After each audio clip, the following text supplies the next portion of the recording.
Shalom saudara-saudariku, sahabat renungan harian yang dikasihi Tuhan Allah.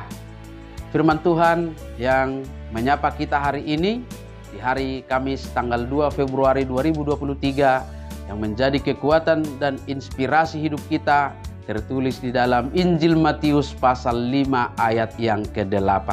Mari kita simak dan renungkan firman Tuhan demikian. Berbahagialah orang yang suci hatinya, karena mereka akan melihat Allah. Mertua maparrohanayas ai idon nasidado debata. Demikian firman Tuhan.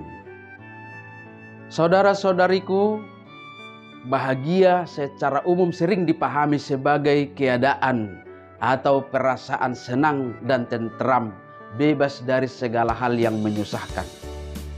Bahagia cenderung dimaknai sebagai urusan perasaan dengan memperoleh sesuatu.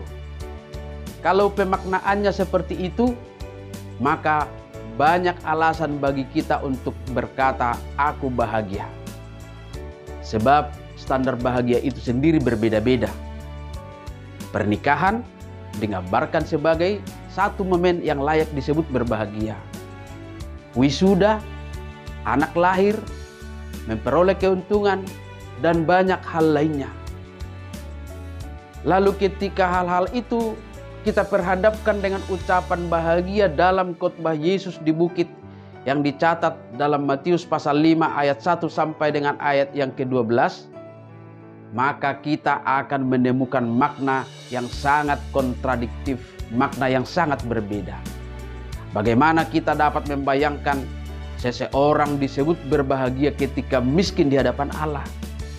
Bagaimana kita dapat memahami dan membayangkan seseorang disebut berbahagia karena berduka cita, karena lapar dan haus akan kebenaran, karena dianiaya oleh karena kebenaran, dicela karena nama Yesus?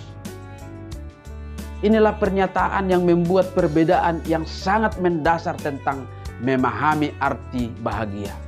Yesus memberikan sebuah pemahaman bahwa kebahagiaan itu, yang diberkati itu, terbentuk dari ikatan atau hubungan yang kuat dengan Tuhan. Itulah sebabnya kata berbahagialah dalam Injil Matius ini diterjemahkan dari kata makarioi, yang artinya adalah blessed, diberkatilah. Maka berbahagia itu sesungguhnya adalah diberkati. Sehingga kebahagiaan kita bukan pada sebatas perasaan oleh karena pencapaian hal-hal yang membuat kita senang, melainkan karena kita tahu bahwa sebuah keadaan atau kondisi yang di dalamnya prinsip kebenaran, prinsip kesetiaan kepada Allah, prinsip cinta kasih, kesucian dapat dipertahankan dan dijaga. Dan itulah membuat seseorang berbahagia atau diberkati.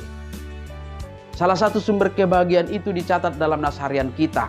Berbahagialah orang yang suci hatinya, karena mereka akan melihat Allah.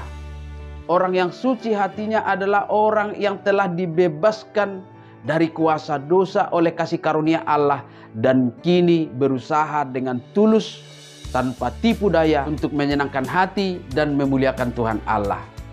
Orang yang suci hatinya adalah mereka yang berusaha untuk memiliki sikap hati yang mencintai kebenaran dan membenci kejahatan.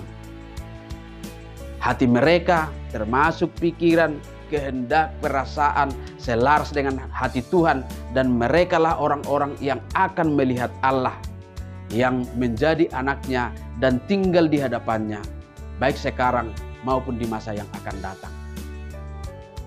Dari seluruh ucapan bahagia, ternyata yang membuat kita bahagia, membuat kita diberkati, bukan dengan menambahkan sesuatu ke dalam hidup kita, melainkan dengan mengurangi atau membuang egoisme, kemarahan, kecurigaan, dendam, serta memelihara kemurnian hati di hadapan Allah. Maka kita adalah orang-orang yang berbahagia, yang terberkati. Amin. Selamat beraktivitas. Tuhan memberkati kita semuanya.